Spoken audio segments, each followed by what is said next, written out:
Seraphine arrives with healing powers, and Thorn brings tactical skill. Selene watches from afar, preparing her next attack. Subscribe to Turmoil Studio to continue the Eclipse Saga. A mist lay thin like a veil, but tonight its hush was a mouth holding breath. The valley's pulse, Eryndor's crystal at its center, throbbed, irregular, like an animal with a broken rhythm.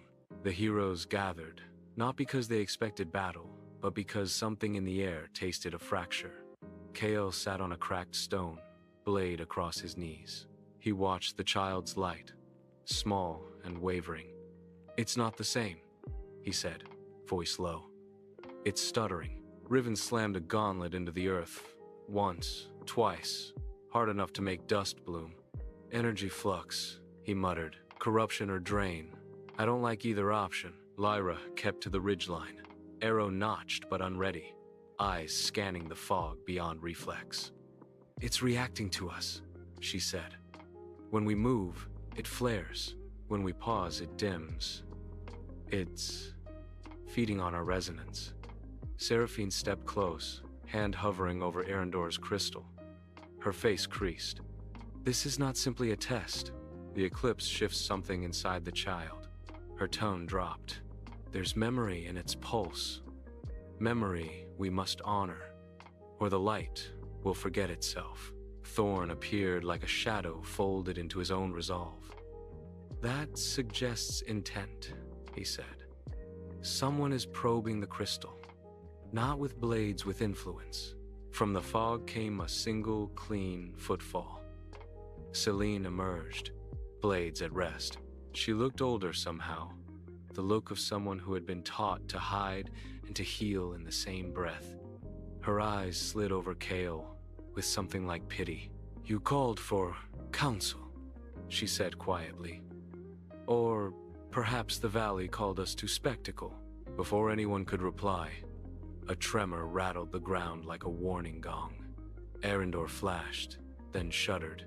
The light split into a dozen tiny sparks that rose, hung, then fell like nervous birds. From the ridge, a voice not Seraphine's or Thorn's called out. So fragile.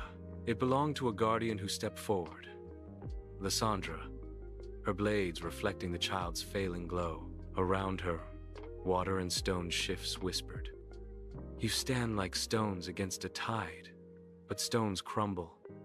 She struck, not at the heroes, but at the crystal itself. A beam of mirrored light lanced from her blade toward Eryndor. The pulse of the crystal hiccuped, then brightened, painful and high. Lyra fired, not at Lysandra, but between blade and child, an arrow cultivated as protection. It grazed the mirrored beam and exploded in a chorus of motes. Eryndor screamed a sound that thrummed in bone as much as ear. Kael gripped his blade until knuckles whitened. "Why would a guardian touch it?" Riven asked. Trust warred with suspicion across his features. Selene stepped forward, blades rising. Not in attack, but in posture of witness. "Not all guardians follow one rule," she said. "Some keep the old measures. Some carry memory." From the fog, Caleb's silhouette slithered into view, close enough to breathe cold on the heroes. His voice was low and layered. "For the child remembers not only light, but what that light destroyed." The heroes tighten like pulled threads. Kael asked, "Destroyed what?" Caleb's illusion wavered into an image, a vision that flooded the valley with foreign night. A city of glass under eclipse, children of light turned to statues, a tower of crystal pierced by obsidian. "Long ago," Kylum said, voice soft as wrought, "a light was unbound. It burned what loved it. The guardian swore to hold it in balance. That balance demanded trials, and sometimes sacrifice." Riven stepped forward, incredulous. "Sacrifice? Who sacrificed children to Eryndor?" Seraphine's hands trembled. "Not sacrifice to annihilate, sacrifice to temper." The light required lessons, but that was before the eclipse changed the rules. A low rumble answered her. Vaynar's voice through the earth, not seen but felt. You remember the old bargains? Good. The Eclipse remembers too. Then Lyssandra's blade hummed, and she turned to the heroes. You do not understand the danger you cradle, she told Kael softly. Her eyes flicked to Selene, then to Seraphine. If Eryndor's memory resurfaces uncoaxed, the child will become a beacon, and all things that hunger for light will come. Lyra's jaw clenched. So what? We bury it? We let it die so it won't attract predators? No, Seraphine said sharply. You listen. You teach it restraint. You teach it to hold compassion without consuming. Kael's resolve cracked, a hairline fissure across granite. Who are we to teach? We barely learned to stand as one. Selene's voice came without steel. You are not the first to ask that, nor are you the first to doubt. She paused, then added, but doubt does not excuse cowardice.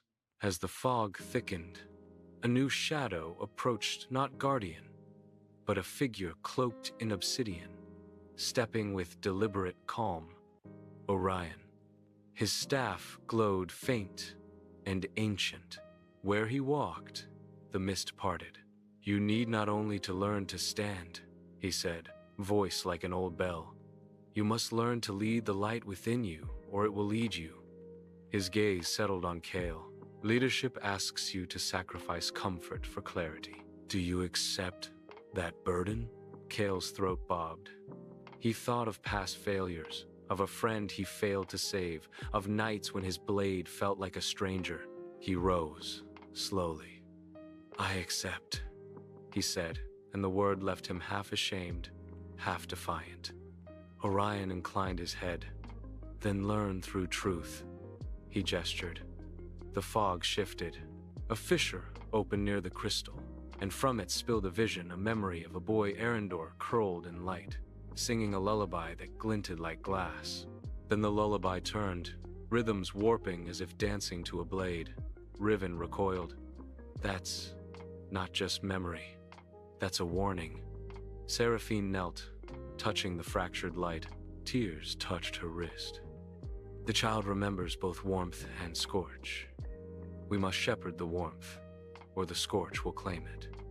The guardians watched, faces unreadable. Selene stepped closer to Kael and whispered, there is a way to steady it. A ritual of mirrored restraint. But it will demand a tether.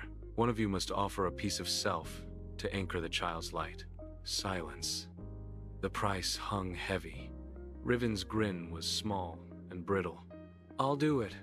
I've got redundancy in my circuits. A lock, a ward. He looked at Kael and Lyra. If we fail, you take the last choice. Lyra's arrow twitched. No, we decide together. Kael swallowed. The choice split his ribs like glass. I will anchor it, he said, before he thought a reflex born of leadership and fear.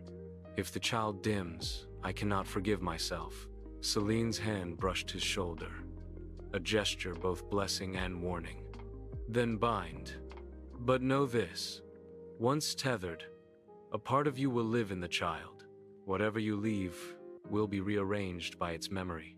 As Orion began the ritual, Vaynar's tendrils rose briefly in the distance, as if to test the cost. The air tightened, then loosened. Kael placed his palm on the crystal. Heat ran up his arm like music. He felt parts of himself, a childhood laugh, a promise to a lost friend, unravel and thread into the light. The valley's pulse steadied. Eryndor glowed, not bright, but certain. The heroes exhaled as if they had been holding the sky. But Calum lingered at the edge of the vision, a curl of shadow unmoved. You patched a wound, he said softly to the watching guardians. But the scar will throb. The eclipse is patient. Above, on the ridge, Lysandra bowed her head, not in victory, but in mourning. The guardians withdrew, not in retreat, but in measure. Kael lifted his hand from the crystal. The tether was a burn that hummed under his skin, a promise and a debt. He met Riven's eye. Riven nodded, respect folded into worry. Seraphine's voice was almost a prayer. You have anchored a life, she said. Now walk carefully. The Eclipse watches more closely when it thinks it has lost. Lyra took a long breath. We do this together, she said simply. The three of them stood, bound by a fresh, fragile thing, a tether that tasted of both victory and sacrifice. Far above, the Lord of Heroes watched the horizon, and in the widening shadow of the eclipse, something older and slower turned its face toward the valley.